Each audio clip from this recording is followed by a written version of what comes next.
也要请大家帮枕边人注意一下了。他在睡觉的时候鼾声会不会很大？然后打着打着突然呼吸就停了呢？台湾睡眠医学会有个最新研究报告说，这样的人罹患脑癌的几率比一般人多1.47倍。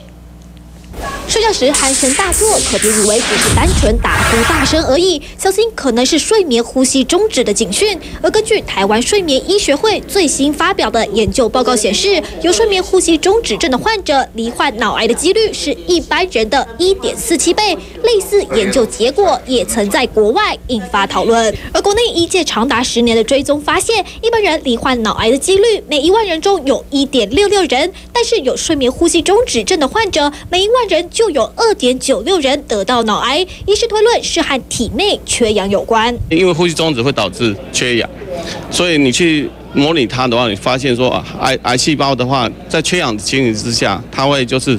长得会比氧气足够的时候更快速。 医师认为，在睡眠中长期缺氧容易引起三高问题，尽管和罹癌的关联性还需要持续研究，但建议民众在睡眠中出现呼吸中断10秒以上，就应该到医院检查，才能及早做好预防和治疗。TVBS 新闻连至刘云欣台北报道。